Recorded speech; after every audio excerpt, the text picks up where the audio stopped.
Good day, everyone. I'm excited to welcome you to today's presentation. We'll be exploring a fascinating primary source, Juan de Plasencia's landmark ethnographic account of Tagalog society during the Spanish colonial period in the Philippines. The focus today is on the customs of the Tagalogs, as detailed in Chapter 2, Lesson 2. Over the next few slides, we'll delve into his observations and insights, giving us a deeper understanding of Tagalog culture during that era. So, let's get started and uncover the rich traditions of the Tagalogs together. Let's take a closer look at this important source. It was written in Nagcarlan on October 21, 1589. When approaching this account, it's crucial to analyze it critically. We need to consider the author's perspective and biases, as well as the historical context in which it was written. While these factors may influence the account, it still remains a valuable primary source for studying Tagalog customs during the Spanish colonial period. This account enriches our understanding by offering detailed insights into the social and cultural dynamics of Tagalog society at that time. It is a significant resource for researchers, scholars, and historians interested in the history and culture of the Tagalog people. Why is this source so important? Well, it covers essential aspects like social structure, religious beliefs and rituals, language, and customary practices. This makes it a rich source of both historical and anthropological information about Tagalog heritage during the era of Spanish colonialism. The account was written by Juan de Plasencia, a Franciscan missionary who lived and observed the Tagalog region from 1578 to 1590. He dedicated himself to understanding and recording Tagalog customs and lifestyles, which resulted in one of the most significant primary sources on pre-colonial and early colonial Filipino society. So, in summary, this document offers us a window into the past, helping us better understand the complex social fabric and cultural practices of the Tagalog people during a transformative period in their history. This slide highlights how our analytical approach helps us preserve and promote the rich cultural diversity of the Philippines. By examining and understanding different cultural practices, we foster intercultural understanding and appreciation for our vibrant cultural tapestry. Specifically, when we look at cultural preservation, we focus on studying the traditions and practices of the Tagalog ethnic group as documented in the text, really assessing their meaning and significance. Content analysis then takes us deeper, looking at the social, historical, and cultural factors that have shaped Tagalog customs, including perspectives from colonial times. By combining context and content analysis, especially when studying works like The Customs of the Tagalogs, students and researchers can develop their own insights and gain a more profound understanding of the Tagalog people's heritage, identity, and practices. Overall, this approach not only preserves our cultural history, but also promotes a meaningful dialogue across different cultures within the Philippines and beyond. In this slide, I want to highlight how the barangay functioned as a fundamental social and political unit in early Tagalog society. You see, each town had many barangays, and these were largely independent of each other, connected mainly through friendship and social ties. When conflicts or wars arose, their chiefs, or datos, would come together to support one another, demonstrating a sense of community and mutual aid. Investigations and sentences by the dato took place right within his barangay, emphasizing his role as both leader and judge. If someone was wronged and felt they had been unfairly treated, an arbiter from another village, someone known for fairness, would be appointed to give an impartial judgment based on customary laws. This process shows the importance of justice and fairness in their society. Now, an interesting fact is the origin of the word barangay itself. It comes from the Malay word for boat. When the Tagalogs migrated to the Philippines, the leader of each boat group became a dato, and over time these groups, families, relations, even slaves, organized into what we now call barangays. Each barangay was a small community, sometimes just 30 houses, sometimes up to 100. The leaders of these communities, the datos, held significant authority. They governed, led in war, and commanded respect and obedience. It's important to recognize how central the role of the dato was, and how their authority was reinforced by the social structure of these barangays. So, in summary, the political structure centered around these local chiefs or datos, and the barangay served as the basic political and social unit, fostering order, justice, and unity within the community. Let's take a closer look at the distinction between two important types of slaves in Tagalog society, a Liping Namamahe and a Liping Sa Gigwalir. Understanding this difference was critically important because many people were wrongly classified. Some who were actually a Liping Namamahe, meaning they had more personal freedom and could manage their own households, were mistakenly categorized as a Liping Sa Gigwalir, who had fewer rights and were more tightly controlled. Placentia emphasized that alcaldes mayor, or local officials, needed to be properly instructed to determine exactly which class a particular alipin belonged to. This was essential so that official records could accurately reflect their status. Proper classification affected how they were treated and their legal standing.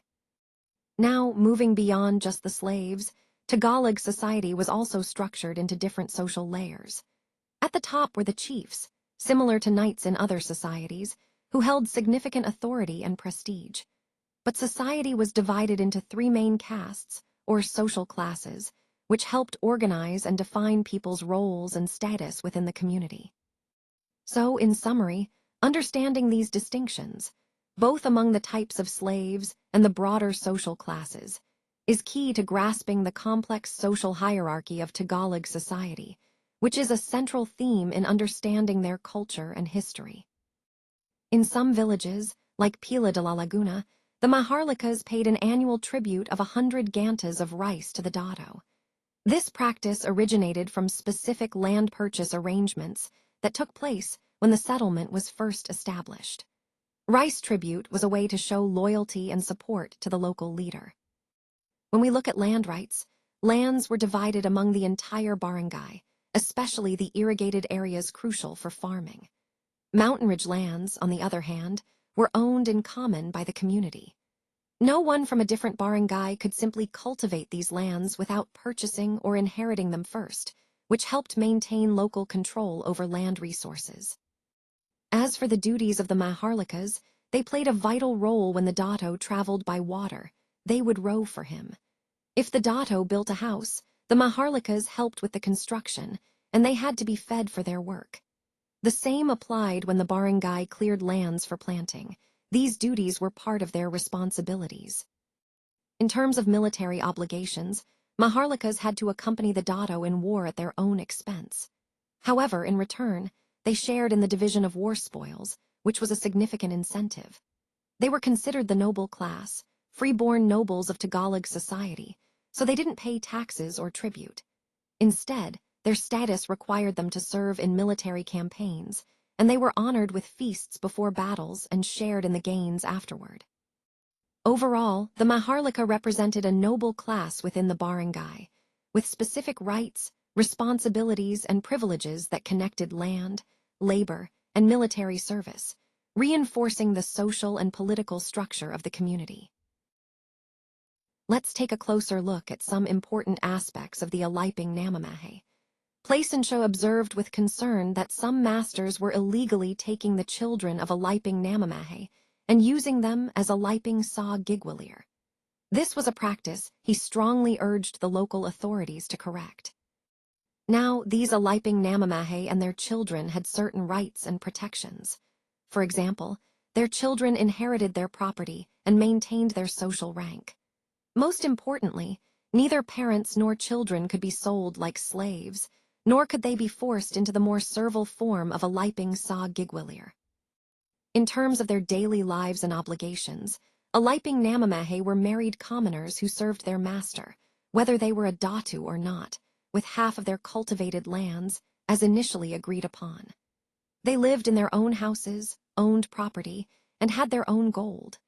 They were essentially lords within their own households, enjoying a certain degree of independence and status. So, what we see here is a picture of a social class that, while serving their master, still retained significant rights and a degree of autonomy, which was quite different from other enslaved groups. This distinction is crucial in understanding the social structure of the time.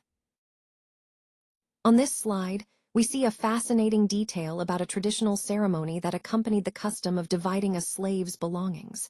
It was quite amusing. Every item, even pots and jars, was split in half. And if there happened to be an odd item left over, it was broken. If it was a piece of cloth, it was simply parted in the middle. This ritual highlights the importance of fairness and the symbolic act of dividing property. Moving on, let's discuss the ransom ceremony. If a slave had accumulated more gold than what was owed to their master, they could essentially buy their freedom and become a namamahe, which means a commoner. The minimum ransom was usually 5 taels of gold, but if they could pay 10 or more, they could fully free themselves. This system provided a clear path to freedom for those who could afford it. However, there's an important point about debt and slavery. Sometimes, debt was transferred from one person to another, allowing the creditor to profit while reducing the debtor's burden. Sadly, this practice meant that debt often led to a form of slavery, not because it was the natural state, but because of financial obligations that trapped people in cycles of debt and servitude. Finally, let's look at the Aliping Sa Gigwilir. These were household and land workers who could be sold like property. Interestingly, if they worked hard and the master profited from their labor, they might be granted a share of the harvests. This was an incentive to work diligently. Also, those born into their master's household, servants who grew up there, were rarely sold, unlike captives taken in war or workers from the harvest fields, who were more vulnerable to sale. This distinction highlights the different circumstances and social statuses within the system of slavery. Let's delve into the fascinating rules of social mobility and mixed status in the Tagalog system. First, if a free woman had children by a slave, as long as the man was not her husband, all those children were considered free. This highlights the importance of the relationship's context over the child's status. Next, when one parent was a maharlika and the other a slave, the children's status depended on how the children were divided. The first, third, and fifth children belonged to the father, while the second, fourth, and sixth belonged to the mother. An interesting point here is that an odd-numbered child was considered half free and half slave, reflecting a nuanced view of social status inheritance. Moving on, if a maharlika had children with his own slaves, both the children and their mothers became free. However, if he fathered children with a slave woman from another owner, only half of the child's status was free, specifically the father's half, and this was only if he supplied food and acknowledged the child. This shows how acknowledgement and provisioning played a role in determining status. Furthermore, individuals who were maharlika on both their father's and mother's sides remained so forever. The only way they could become slaves was through marriage to a slave, emphasizing the stability of this social status unless specific circumstances changed. Finally, it's important to note that the Tagalog system had quite elaborate rules governing the status of children from mixed-class unions. These rules shaped social mobility and clearly defined the boundaries and possibilities within their social structure. Overall, these rules reveal a complex, yet systematic approach to understanding social hierarchy, kinship, and status in Tagalog society, highlighting how social class could be inherited, altered, or maintained through specific relationships and actions. In this slide, we see a reflection on the changing attitude of the Datu and the importance of strong leadership. He lamented that the kind of data they now prefer is not the one who has the spirit to command. Instead, he pointed out that there's a real need for reform because the current chiefs are spiritless and faint-hearted. This arrangement, where chiefs maintained obedience, used to work, but Placentia observed that it's no longer the case.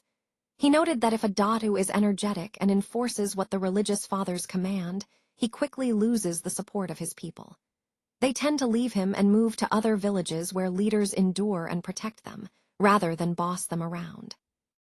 Now, looking at the broader picture, failure to pay certain obligations could even lead to war between barangays. When a man married a woman from another village, their children were divided equally between the two barangays, showing the importance of kinship and territorial ties. Additionally, a maharlika, a noble class, could not move from one village or barangay to another after marriage without paying a fine. This fine was usually between 1 and 3 taels of gold and included a banquet for the entire barangay. The amount and the celebration varied depending on local customs and individual wealth. Overall, these points highlight how social cohesion and mobility were carefully regulated, emphasizing the importance of loyalty, tradition, and economic obligations in maintaining order within these communities. When a relative or friend paid the fine, the person who committed the offense only owed half of his service to that person, as an aliping namamahe, not saw gigwilier. If he failed to serve, he would have to pay double the amount he borrowed. Regarding debts from fines, any other offenses were punished with fines in gold. If these fines were not paid promptly, the offender was required to serve the person who was wronged. This service meant that half of the cultivated lands and all the produce from those lands would go to the master, who provided food and clothing. Essentially, this made the offender and his children into slaves of the master. Fines in gold were the main form of punishment for most offenses, but slavery was only imposed in cases where the individual merited the death penalty. For example, witches were killed, and their children and accomplices would then become slaves of the chief, usually after the chief made recompense to the injured party. Death was prescribed for certain serious offenses, such as insulting the daughter or wife of a chief, and also for witches and others of similar low status. All of these laws and punishments were part of a well-established system of justice. The Tagalogs had organized their legal system through the barangay structure, which helped maintain order and enforce these laws fairly across the community. The cycle of debt bondage was truly self-perpetuating. When a person fell into debt, their children would inherit that obligation, passing it down through generations. The interest on these debts would often compound, making it nearly impossible for families to break free without outside help or intervention. This created a vicious cycle that kept people trapped for years. Placentia was clear in his stance. He believed this system could and should be reformed. He saw usury, or excessive interest, as one of the most damaging social practices, not just economically but spiritually as well. Under Spanish colonial Christianity, he felt that usury hindered the conversion process and the spiritual life of the Tagalog people.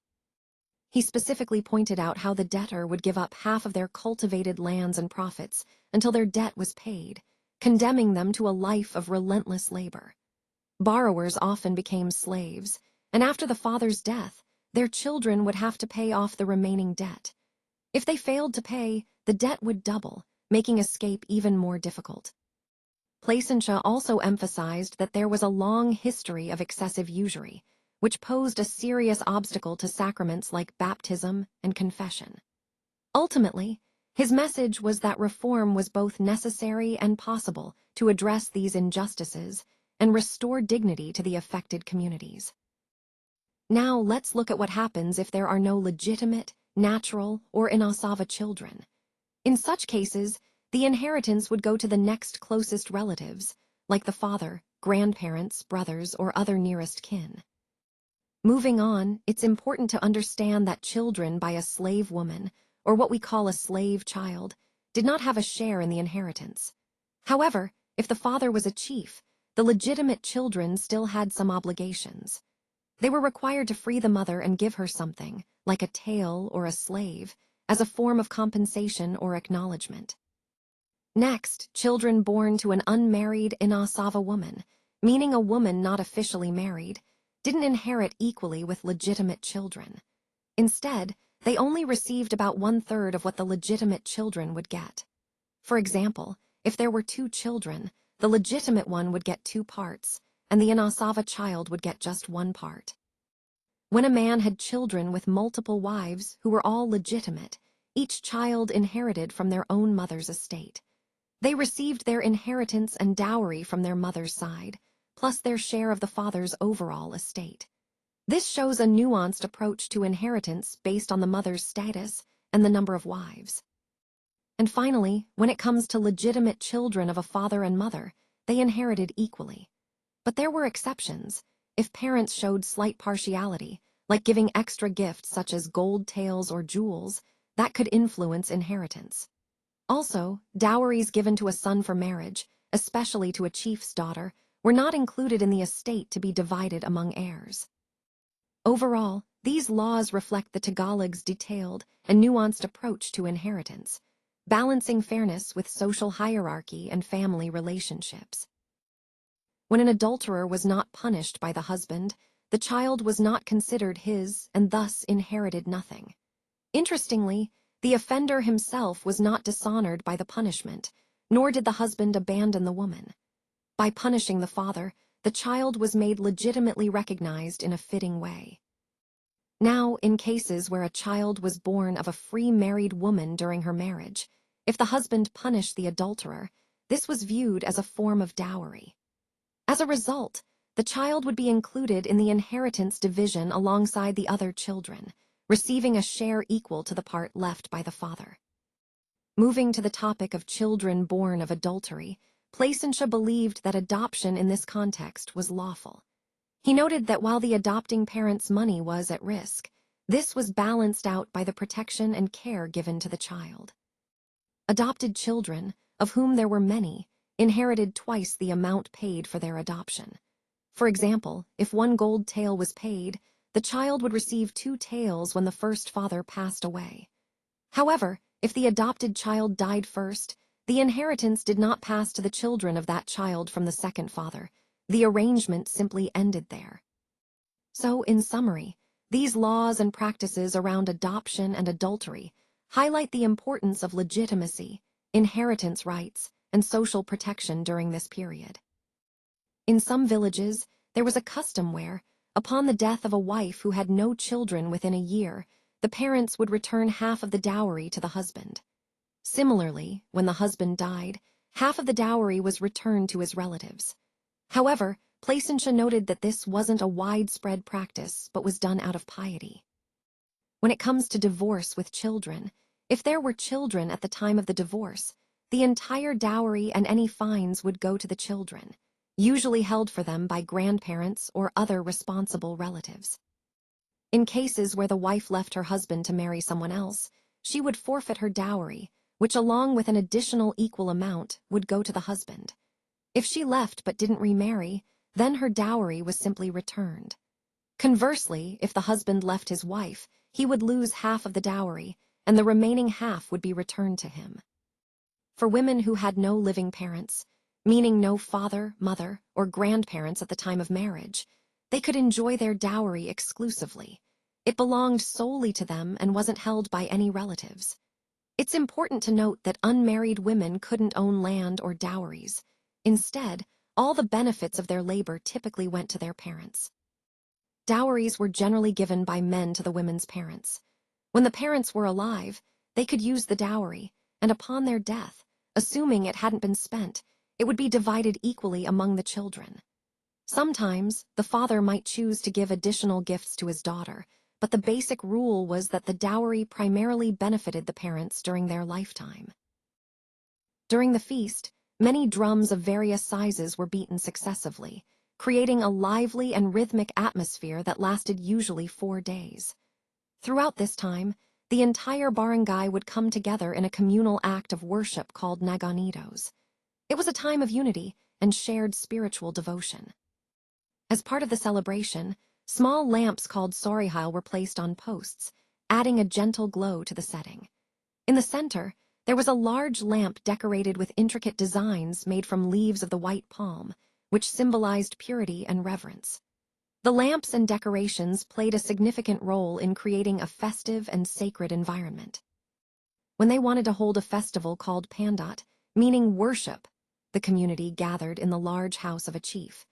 To protect everyone from rain, they built temporary sheds called sibai on each side of the house, forming a sheltered space for the people. The house itself was divided into 3 compartments, much like a ship, facilitating the organization of the gathering. It's important to note that in all the villages across the Philippines, there were no permanent temples dedicated to sacrifices or idol worship. They had a word for such a place, simbahan, which referred to a temporary structure rather than a fixed temple. This reflects a different approach to sacred spaces, emphasizing flexibility and community involvement over permanent religious edifices. Overall, these practices highlight a vibrant, community-centered spiritual life that revolves around temporary, adaptable spaces for worship and celebration, rather than permanent temples. It shows how deeply religion and communal identity were intertwined in their daily lives. On this slide, we see that they possessed many idols called likha, which are images with different shapes. These idols played an important role in their spiritual life. They also worshipped particular dead men who were brave in war. These heroes were seen as protectors, and they trusted in their spirits to safeguard them during difficult times. Some of them adored the stars. They knew the morning star, which they called Tala, and the Pleiades, which they referred to as 7 little goats. They also recognized the constellations Mappalin and Balatic, which is the greater bear. These celestial bodies helped them determine the change of seasons, guiding their agricultural and daily activities. Let's talk about Tala, the morning star. It was especially important because it signaled the start of a new day, and it had a special significance in their beliefs. The sun was worshipped because of its beauty and the vital role it played in life. The moon was also highly revered, especially when it was new. During the new moon, they held celebrations, adoring and welcoming it as a symbol of renewal. Now moving to the supreme deity, Bathala. He was regarded as the all-powerful creator of everything. Interestingly, they believed that no one could go to heaven, where Bathala dwelt. Instead, he governed from above, and his realm was separate from the mortal world. In summary, their pantheon included many deities and spirits, each with their own significance. This reflects a rich spiritual culture that connected nature, heroes, and divine powers in their everyday lives. Understanding these beliefs helps us appreciate their worldview and how they explained the world around them. They were very liable to find auguries in things they witnessed. If they left their house and met a serpent, rat, or a bird called Tigmamanugwin singing in a tree, or if anyone sneezed, they returned home immediately, considering it an evil omen. The Tigmamanugwin's song had 2 forms, one evil, one good. Moving on to the next point, the Tagalogs paid reverence to water lizards called buya, or crocodiles, out of fear of being harmed by them. They would often offer these animals a portion of what they carried in their boats, either throwing it into the water or placing it on the bank. This shows how deeply they believed in the presence and power of these creatures, especially since the crocodile was seen as a protector of cultivated lands and husbandry. It reflects the agrarian foundation of Tagalog life, where rice cultivation and land management were central to survival and social organization. Furthermore, we see that Lakapati and Idianale are considered patrons of lovers and of generation. They presided over romantic relationships and fertility, emphasizing how important family and lineage were in Tagalog society. Finally, Diane Mazalanta is recognized as a patron deity of daily life, overseeing everyday concerns and activities. All of these deities and beliefs highlight how religion and spirituality were woven into everyday life, guiding and protecting the community through various natural and social phenomena. They also practiced divination, which was a way for them to see whether certain weapons like a dagger or a knife would be useful or lucky for them whenever an occasion might arise. This shows how important auspicious objects and rituals were in their decision-making and daily life. Placentia observed that since the Tagalogs became Christians, their perception of the seasons changed a bit. For example, around Christmas time, it would get somewhat cooler, reflecting the influence of the new religion and possibly the climate shifts brought by the Spaniards' arrival. Since the Spaniards came, the years were now determined by their calendar, and seasons were given proper names and divided into weeks. This was a significant shift from their traditional ways of timekeeping. Under Spanish rule, winter and summer were distinguished as sun time and water time. Water time, which we can think of as winter in some regions, didn't necessarily mean cold weather, snow, or ice like in temperate zones. Instead, these terms were more about the different seasonal patterns and activities. Before colonization, the Tagalogs didn't have a fixed system of years, months, and days like the Gregorian calendar. Instead, they kept track of time through their agricultural practices. They observed the growth of crops, the flowering, fruiting, and leafing of trees, and these natural signs helped them determine the passage of the year. In essence, their timekeeping was closely linked to the environment and their farming cycle, which was a very practical and organic way of marking time before the influence of Western calendars. Let's take a closer look at the reasons behind these sacrifices. They aim to invoke favorable outcomes such as recovery from illness, a prosperous sea voyage, a good harvest, successful wars, and a safe childbirth, ultimately leading to a happy married life. Interestingly, among people of rank, these festivities could last up to 30 days, emphasizing their importance and elaborate nature. Now, regarding the objects used in these sacrifices, they typically included goats, fowls, and swine. These animals were flayed, decapitated, and then laid before the idol as offerings. Additionally, a jar of rice was cooked until all the water evaporated, after which the jar was broken, leaving the rice in a solid mass that was also placed before the idol. They also offered fried foods, fruits, and bouillots. These were all shared and eaten by the guests during the feast. Moving on to the sacrificial objects, there's an interesting detail about the Catalonen. Sometimes, the devil was believed to enter her body, causing her to become overly arrogant, with her eyes appearing to shoot flames and her hair standing on end. In some mountain districts, the possessed minister had to be physically tied to a tree to prevent the devil from causing destruction. This highlights the intense spiritual beliefs and practices involved. During these rituals, participants responded to songs, pleading with the idol to grant their wishes. They would make repeated healths, which often led to everyone becoming intoxicated, a kind of communal connection through shared ritual. In some cases, they placed a good piece of cloth over the idol, sometimes with a chain or a large gold ring on top, symbolizing honor or offering. The ritual feast itself was a significant part of the sacrifice. They would proclaim a feast and offer the food to the devil, presenting it in front of the idol. The idol was anointed with fragrant perfumes like musk, civet, and gum from the storax tree, along with other sweet-smelling woods. All these offerings were accompanied by poetic songs sung by the officiating priest, called the Catalonen, which added a spiritual and artistic dimension to the ceremony. Finally, the overall practice of sacrifice and ritual was about establishing a connection with the divine or the spirits. Offering food and perfumes, singing praises, and performing these elaborate ceremonies were ways to invoke favor and ensure the well-being of their community. These rituals reflect a deeply rooted tradition of reverence and hope for positive outcomes through symbolic offerings. This ritual really highlights the deep connection between fertility, social status, and spiritual protection in Tagalog culture. It's fascinating how these elements are mediated through the authority of the Catalonen, who serves as a religious specialist. The old men believed that performing this ritual would help the girls bear children and bring them good fortune in finding suitable husbands who wouldn't leave them widows at a young age. The purpose of this ritual is not just about individual growth, but also about ensuring social stability and spiritual well-being. At the end of the ceremony, the Catalonen would take the young girl to the water, wash her, and cleanse her head, symbolically preparing her for her new life stage. The bandage over her eyes would be removed, symbolizing her transition and newfound clarity. For girls experiencing their first monthly cycle, there was an additional component. Their eyes were blindfolded for 4 days and 4 nights.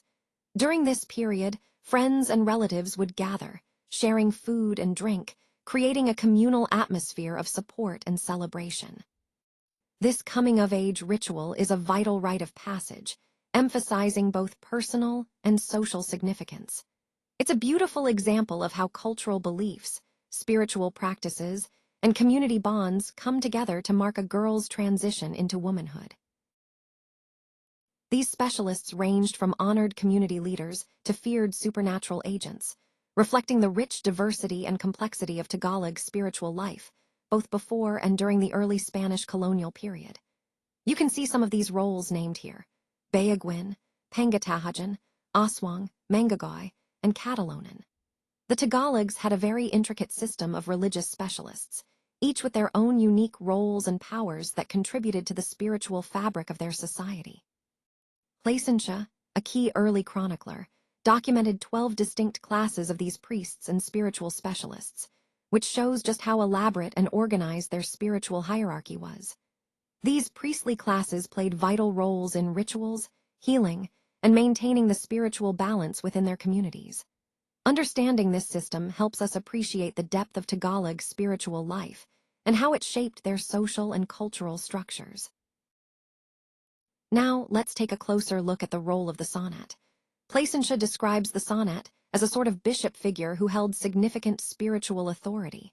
He would ordain priestesses and was revered almost like a divine figure. People would kneel before him, seeing him as someone who could pardon sins and offer salvation. This office was quite widespread across the islands, indicating its importance in the spiritual hierarchy. The sonat's role was similar to that of a preacher, but with a specific focus on helping individuals face death. At that critical moment, the sonat would predict whether the person's soul would be saved or condemned.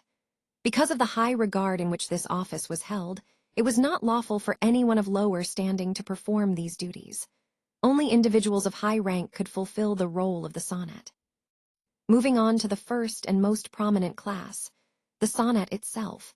This was a highly honored position among the natives, regardless of whether it was held by a man or a woman. Generally, it was reserved for people of rank, emphasizing its importance in the social and spiritual structure. And then, there's the Catalonan, who also played a crucial role. The Catalonan officiated at sacrifices, sang praises to the idols, and during rituals could even be possessed by the devil. Both the sonat and the Catalonan exemplify the deep spiritual and ritualistic traditions that characterized their society, highlighting the intertwined nature of religion, social hierarchy, and cultural practices across the islands. Vamos a explorar otro tipo de brujeque. En realidad, era mucho más efectiva que la mangagoy. Lo interesante aquí es que no necesitaban medicina alguna. Solo con saludar o levantar la mano, podían matar a la persona que eligieran. Pero no solo eso, también tenían el poder de sanar a quienes habían enfermado y de destruir las casas de enemigos indígenas sin usar ningún instrumento. Estas brujas se encontraban en catanduins, y demostraban un poder impresionante, y aterrador a la vez. Luego, tenemos a Hocklaban, quienes tenían la tarea de meter fuego, desde su propio cuerpo durante la noche, varias veces cada mes. Lo sorprendente es que ese fuego no podía apagarse, y la presencia de un Hocklaban en una casa implicaba que quien viviera allí quería enfermo y, en muchos casos, moriría. Los sacerdotes, por su parte, se sumergen en inmundicias y suciedad debajo de las casas, creando un ambiente que hace enfermar a los habitantes. Seguimos con Mancacalam, que tenían la capacidad de aplicar remedios a los amantes para que abandonaran y despreciaran a sus propias esposas, impidiendo así que continuaran con la relación. Si una mujer era abandonada por estos medios, que en enfermedad, consangrado y secreciones que indicaban su deterioro. Luego, encontramos a Maniazalat, quienes se hacían pasar por sanadores, engañando a las personas enfermas. Pero en realidad, tenían el poder de causar enfermedades o incluso la muerte mediante sus encantamientos. Podían matar rápidamente o prolongar la vida hasta un año atando una serpiente viva su cintura, que se creía que era la sustancia del diablo o algo similar. Y por último, no podemos olvidar a la mangagoy, que son las brujas y especialistas en daño. Como ya mencionamos antes, tenían habilidades que podían causar daño o controlar a otros a través de sus poderes mágicos. Todos estos tipos de brujas muestran diferentes formas en que el poder y la magia estaban integrados en las creencias y prácticas de estas comunidades, y nos ayudan a entender mejor cómo percibían el mundo espiritual y lo sobrenatural. On this slide, we see a fascinating array of supernatural specialists and beliefs from the Philippines. Let's start with the signified akatquian, which refers to a man whose nature inclined toward that of a woman. This term highlights how gender and identity were viewed in the context of these beliefs. Next, we have the Bayagwin, who were considered soothsayers. Their role was to predict the future, and interestingly, this office was quite common across all the islands, making them an integral part of the spiritual and societal fabric. Then there's the Pangatahajan. These were charm makers for lovers, using herbs, stones, and wood to infuse hearts with love. However, it's important to note that they often deceived people, and sometimes, through the intervention of the devil, they actually achieved their desired effects, though not always in a truthful way. Moving on to the Mangagioma, which is equivalent to a sorcerer. These figures were believed to fly, murder men, and even eat their flesh. It's noteworthy that such beliefs were prevalent in the Visayas Islands, but among the Tagalogs, these figures did not exist, highlighting regional differences in supernatural beliefs. Now, the Aswang from the Visayas was a more sinister figure. The natives believed he could appear at night without his head or entrails, walking around while carrying his head to different places, and then returning it to his body in the morning, all while remaining alive. While Placentia considered this a mere fable, the natives insisted they had seen such occurrences. Then we have the Magdatangle from Catanduanes. Their terrifying reputation involved tearing out the livers of anyone they saw clothed in white and eating them, leading to death. Placentia even mentions an incident where this happened to a Spanish notary, emphasizing that such acts were believed to be real rather than fables. Finally, the Silagan, also from Catanduanes, were supernatural specialists associated with fearsome practices. They are part of a broader belief system that includes various figures capable of causing harm or performing magic.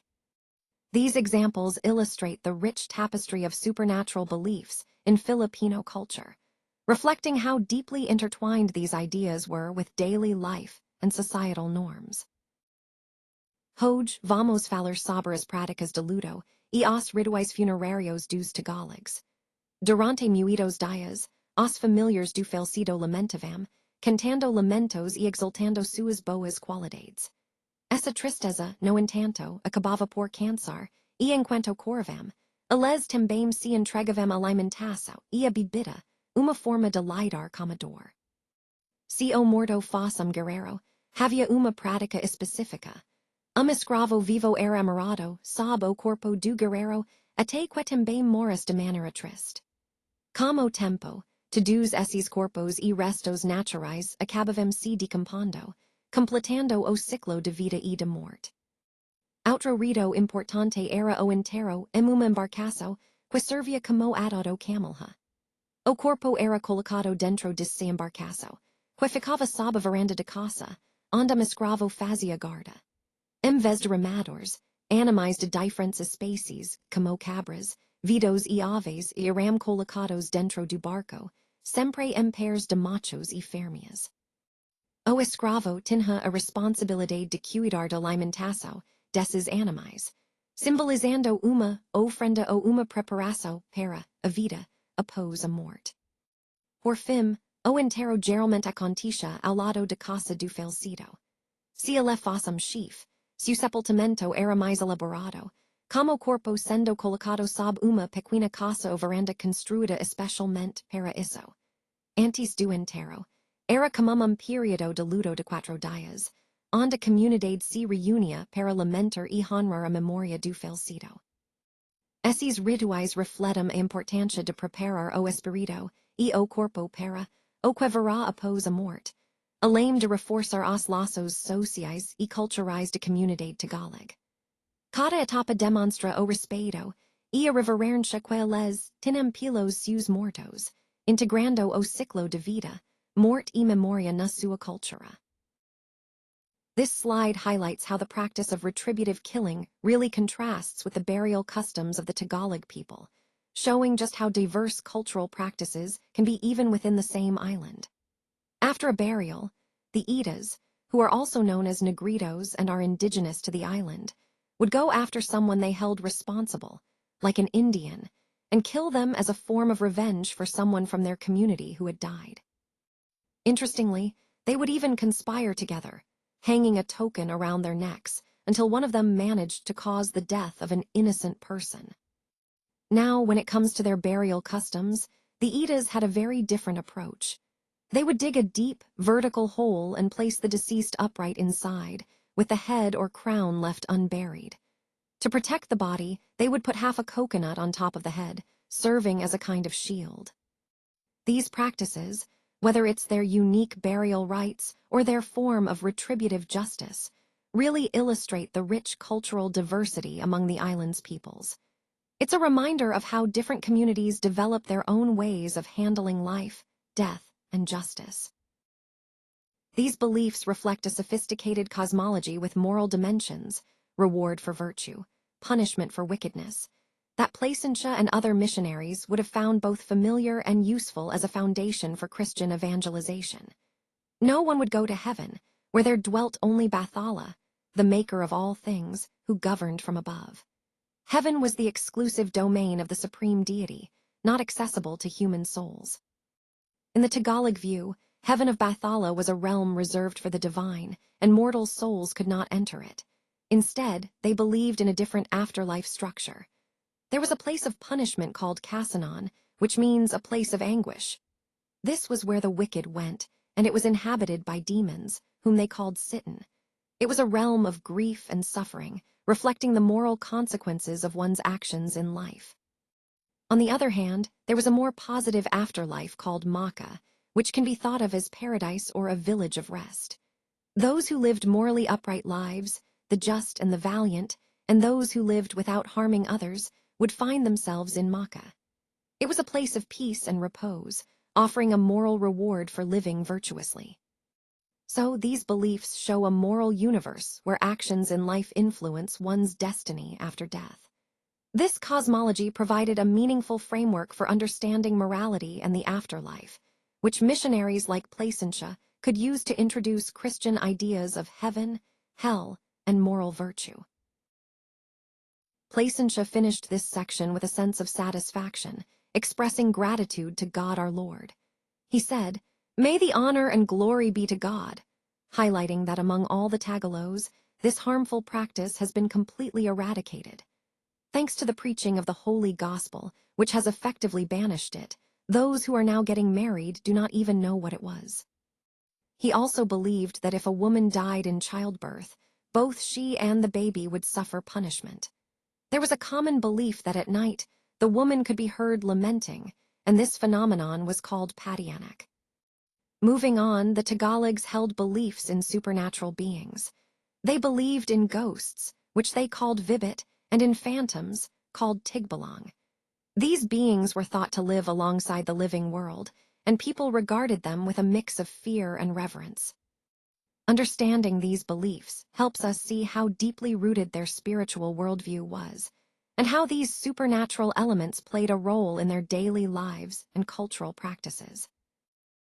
He urged that the account be given to the alcalde's mayor with an explanation, noting the need for clarity and understanding. He pointed out that the absurdities found in their opinions are indeed pitiable, highlighting how some judgments or ideas were quite far from reason. He closed his report with a prayer, asking for his superior's grace and spirit to guide him.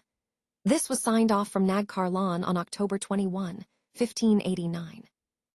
Placentia then concluded his account by acknowledging its limitations. He mentioned that others might provide a more detailed narrative, but he chose to leave aside irrelevant matters related to government and justice. Instead, he aimed to give a straightforward summary of the truth. He explained that he's sending this account in a clear and concise form because he had received no instructions to expand further.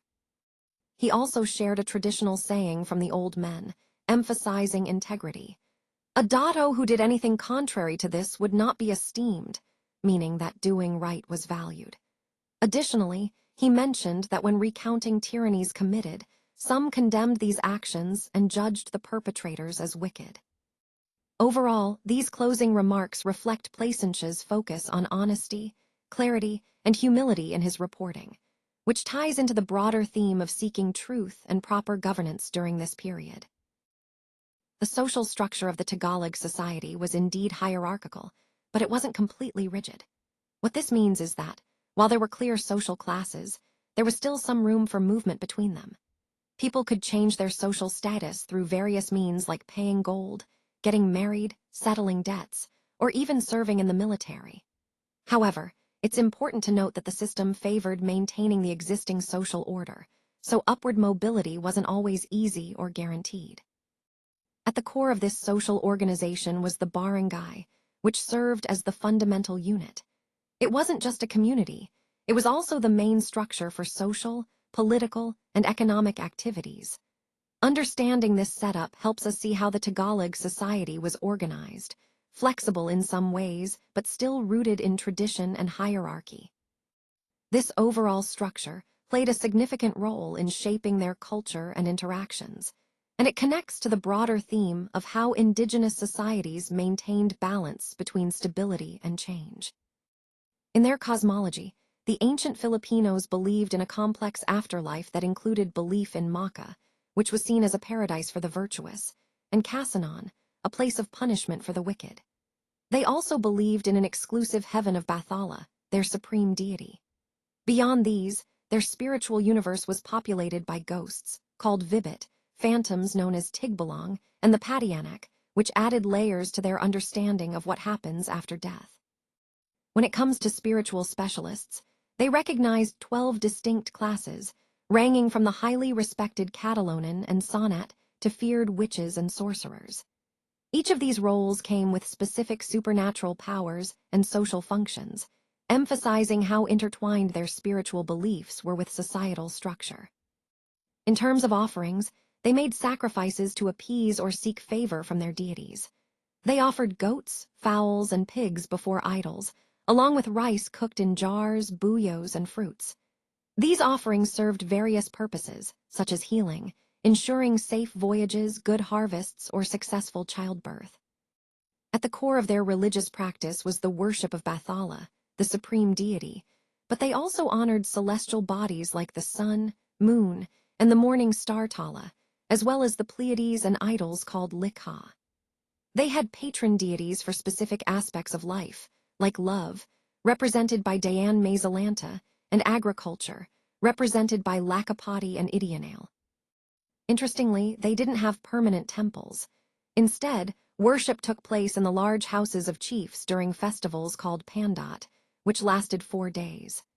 These festivals were lively events with drums, lamps, and communal feasting, creating a strong sense of community and shared spirituality.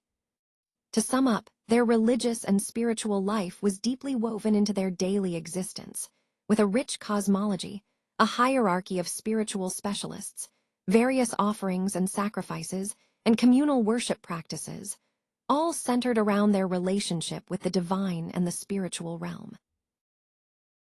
On this final slide, I want to highlight how the account paints a picture of a society in transition. You see, some pre-colonial customs were still very much alive, while others were already being reshaped by Spanish colonial influence, Christian evangelization, and new legal and administrative systems. It's a fascinating snapshot of change and continuity. Now, moving to the cultural aspect, Tagalog society was actually quite complex. It wasn't just a simple hierarchy of a chief and subjects. Instead, there were nuanced class distinctions, elaborate legal codes, sophisticated inheritance rules, and even mechanisms that allowed for social mobility. This complexity challenges any oversimplified view of pre-colonial societies.